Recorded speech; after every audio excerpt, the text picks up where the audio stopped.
All right, let's take a trip back in time, shall we? Back to ancient Rome.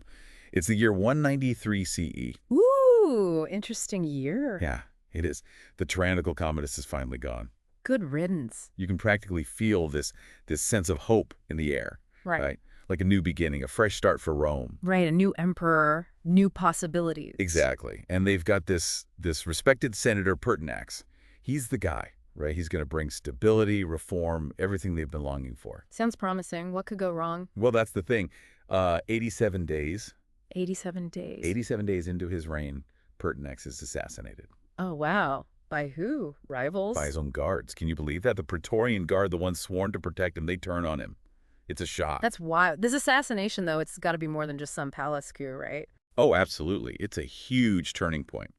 This event tears Rome apart. It's the beginning of what historians call the Year of the Five Emperors. And it's a wild ride. We're talking ambition, betrayal, brutality. The fight for power in ancient Rome was not for the faint of heart. Sounds intense. So we're diving into this chaos, the year of the five emperors. That's right. We're going to look at the sources, try to understand what happened, who these players were, and what it all means. You know, it's fascinating, right? This period, it shows us how power really works, not just in ancient Rome, but everywhere throughout history. So let's go back to Pertinax. He wasn't a bad guy, right? Not like Commodus. No, Pertinax, he was supposed to be the good guy, a respected senator, chosen to clean up Commodus's mess. Mm. So the question is, why was he killed? Yeah, what went so wrong? Well, there's this powerful group we got to talk about, the Praetorian Guard. Elite soldiers supposedly protecting the emperor, but over time they got a taste for power, became kingmakers. They could make or break an emperor. So they're the real power in Rome. In many ways, yeah. They had the muscle, and they weren't afraid to use it. And Pertinax, he wanted to reform them, rein them in. Big mistake. Yeah, he underestimated them. They weren't giving up their power that easily. Not without a fight. The sources paint a pretty vivid picture of what happened. Pertinax realizes the guard has turned on him. He tries to talk to them, reason with them. He even offers them money. Desperate times, desperate measures. Yeah, but it's too late. They storm the palace, and Pertinax, he knows it's over. He pulls his toga over his head, almost like he's surrendering to fate, and they kill him. Powerful image, right? This man of principle facing his death with dignity. It shows just how brutal the Praetorian Guard was, and it sets the stage for the chaos that's about to erupt. Rome is in complete disarray. There's no emperor, no clear successor. The Praetorian Guard, they're in control, and what they do next is unbelievable. Oh, what They happened? decide to auction off the emperorship. Wait, what? They auction it off. Yeah. To the highest bidder. You're kidding me? The Roman Empire up for sale. Not the empire itself, but the title of emperor, the most powerful position in the Roman world. And we're not talking some under-the-table deal. They hold an actual auction. Two wealthy senators, Didius Julianus and Sulpicianus, they start bidding against each other, promising money, privileges, anything to get the guard's support. Wow, talk about a power grab. These guys were serious. It's a crazy situation, right? Almost comical. But the stakes were incredibly high. Didius Julianus, he wins the auction. He's the new emperor, but it came at a steep price. I bet. So he buys his way into power. What's the reaction? The people hated him. They saw him as a usurper, someone who bought his way to the top. He had zero legitimacy. That's a recipe for disaster. It sure is. And while he's struggling to maintain control in Rome, things are brewing across the empire. Three powerful figures emerge, each claiming the right to be emperor. Three. Who are they? You've got Pescennius Niger in Syria. He's got the support of the legions in the east. Claudius Albinus, he's the governor of Britain, a seasoned commander. And then there's Septimius Severus, he's the governor of Pannonia. And spoiler alert, he's going to win this whole power struggle. Three contenders. This is about to get messy. Oh, yeah. Yeah. Each of these guys have their own strengths and weaknesses. But Septimius Severus, he's a cunning strategist, a master manipulator. He's playing the long game. What sets him apart? Is he just a better general? He was a brilliant military mind, no doubt. Hmm. But he also understood politics, propaganda. He knew how to play the game. Smart. So how does he make his move? First, he declares himself the Avenger of Pertinax. It's a brilliant move. Yeah. He frames his campaign as a quest for justice, to punish those responsible for the emperor's death. So he's tapping into that public outrage. Exactly. He positions himself as the rightful heir, the one who will restore order. But here's the really clever part. He strikes a deal with Claudius Albinus. Albinus, the governor of Britain. The same. Severus promises him the position of Caesar, essentially second in command. a share of the power. Divide and conquer. He neutralizes one rival so he can focus on the others. Precisely. It's a strategic masterstroke. Now, back in Rome, Didius Julianus realizes he's in trouble. Threats are coming from all sides. Yeah. What does he do?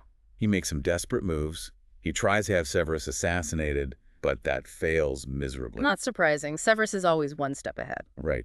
And then, get this, he pleads with the Senate to recognize Severus as co-emperor. Seriously. Trying to appease the guy who's coming to take his throne. Desperate times, right.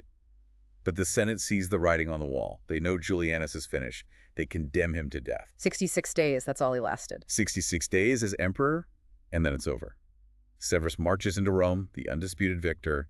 He immediately consolidates his power, makes it very clear who's in charge now. He's not wasting any time. Nope. First order of business, he disbands the Praetorian Guard. Whoa, that's a bold move. Risky, even. It's a statement. He holds a public trial for those involved in Pertinax's murder, executes them. He's sending a message. The Praetorian Guard's reign of terror is over. He's in control now. He's making it clear who's boss. And to really drive the point home, he stages this lavish funeral for Pertinax. Severus understands symbolism, public perception. He wants to be seen as the legitimate heir, the restorer of order. Clever. But even with Julianus gone and the Praetorian Guard out of the picture, he still has two rivals out there. That's right. Pescennius Niger in the east, Claudius Albinus, who he's about to betray.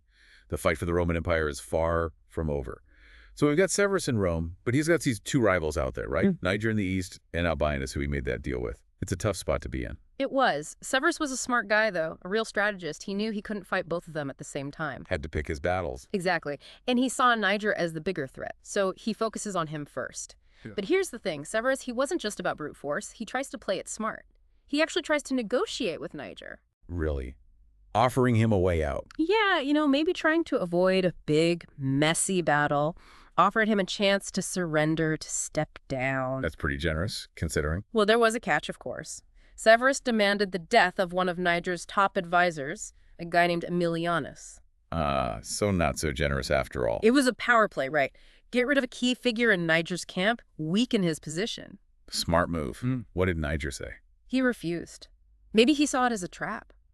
Or maybe he just wouldn't betray a loyal friend. Either way, it leads to war. Yep. The Battle of Issus, 194 CE, this one was brutal. They fought in terrible conditions, rain, mud. You can imagine the chaos. Thousands of soldiers clashing in the mud, the rain pouring down. Must have been a nightmare. It was. And in the end, Severus wins. Niger is defeated, forced to flee. What happened to him? He was captured and executed. His head was sent back to Rome, as a warning to anyone else thinking about challenging Severus. Gruesome. Yeah, it was a harsh time. Severus, he wanted to make it clear that he was in charge. No more rivals. So one down, one to go. What about Albinus? Well, remember that deal they made. Severus had no intention of honoring it. Once he was secure, he basically went back on his word, declared his own son, Caracalla, as his heir. So he was playing Albinus all along. Pretty much. And Albinus, understandably, he wasn't happy about it. He felt betrayed. I can imagine. So Albinus, he decides to fight back, declares himself emperor, and starts raising an army in Britain and Gaul. Things are about to get really serious. This is leading up to that big battle, right? Lugdunum. That's right. One of the biggest, most brutal battles in Roman history. It all went down in 97 CE near what's now Lyon in France. Huge armies clashing, the fate of the empire hanging in the balance. Must have been quite a sight. It was. And Albinus, he actually had the upper hand at first. He used the terrain to his advantage, set a trap for Severus's forces. Severus almost got killed in the fighting, had to ditch his imperial cloak to avoid being recognized. Wow, so it was close. Very close. But Severus rallied his troops, and then his reinforcements arrived, led by a loyal general named Julius Latus. They attacked Albinus's forces from behind, and that turned the tide. Classic pincer move. It was a brutal, bloody fight, but in the end, Severus's forces were just too strong. They crushed Albinus's army. What happened to Albinus? He committed suicide rather than be captured. And Severus. How did he react to the victory? Well, he was known for being ruthless. He ordered Albinus's body to be trampled by his horse, just to add insult to injury. And, like Niger, he sent Albinus's head back to Rome as a warning. Then he went after Albinus's supporters, purging them, executing anyone who had sided against him. A decisive victory, but at a heavy price. So after years of fighting, after all that bloodshed, Severus is finally the undisputed master of the Roman world. So it's finally over. Years of civil war, 3 rivals defeated. Severus is standing on top of the Roman world. Mm. But what's left? What kind of empire did he actually win? Yeah, good question. It wasn't pretty, that's for sure. Years of fighting had really taken their toll on Rome. The economy was a mess. The legions were exhausted. People were just tired of war. Sounds like a tough job for a new emperor. It was a huge challenge to rebuild, bring back some stability. Severus had a lot on his plate, but to be fair, he was up for it. He understood that power wasn't just about winning battles. Right. It's about keeping control, showing everyone you're the boss. Exactly. Severus was a smart guy. He knew he had to be seen as strong, legitimate, like he deserved to be there. So how did he do that? I mean, we talk about how he got rid of the Praetorian Guard. Was that just about revenge, or was there more to it? Well, there was definitely some payback involved. Those guys had killed Pertinax, remember? But Severus was also thinking long term. The Praetorians, they'd gotten way too powerful. They were a threat to any emperor. Kind of like a shadow government. Yeah, kinda. So by disbanding them, he's not just getting revenge, he's eliminating a rival. Yeah. And he's sending a message to anyone else thinking about challenging him. Yeah. Don't even try it. Smart move. But didn't that make him more dependent on the army in general? Could that backfire? Good point. Severus definitely put a lot of emphasis on the military. He paid them well, gave them privileges, which, kept them happy, loyal. But yeah, it could also create problems down the line. Too much power in the hands of the army could be a dangerous thing. A double-edged sword, then. Yeah. So what else did he do? I mean, besides the whole military thing, how did he actually rebuild Rome? Well, he focused on practical stuff, fixing roads, aqueducts, all the things that had been damaged during the war. He also made some changes to the legal system, tried to streamline things. Make it more efficient? Exactly. He even had some social programs, like giving grain to the poor, starting public works projects to create jobs. Sounds like he was actually trying to help people, not just rule through fear and intimidation. Yeah, he understood that he needed the people on his side. He had to show them that he wasn't just another tyrant. Like all those building projects he started, those weren't just practical. They were about sending a message, look at what I'm doing for Rome. Look how great things are under my rule. Propaganda, it's a classic move. Always effective. But, we can't forget about the other side of Severus. He could be incredibly brutal. We saw that with how he treated his rivals. Mm-hmm. Do you think that was just like the way things were back then? Or was he especially ruthless? It was harsh time, for sure. You had to be tough to survive in Roman politics.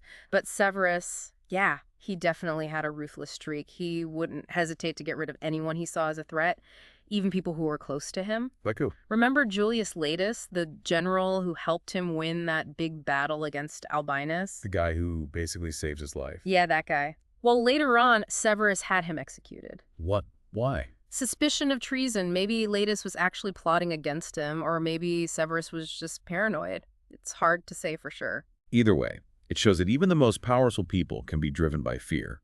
And that kind of fear can lead to some really bad decisions. It's a good reminder that power can corrupt even the best of intentions. So looking back, how do you sum up Severus's reign? What's his legacy? It's complicated. He brought stability back to Rome, expanded the empire, made some good reforms, but he also ruled with an iron fist, crushed anyone who opposed him. There's a lot of bloodshed, a lot of suffering. He kind of saved Rome, but he also might set in motion some of the things that would eventually lead to its downfall. A complex figure, for sure. Well, folks, there you have it. The Year of the Five Emperors. All right. A story of ambition, betrayal, brutality, and ultimately, the survival of Rome. Thanks for joining us on this deep dive into Roman history. We'll see you next time.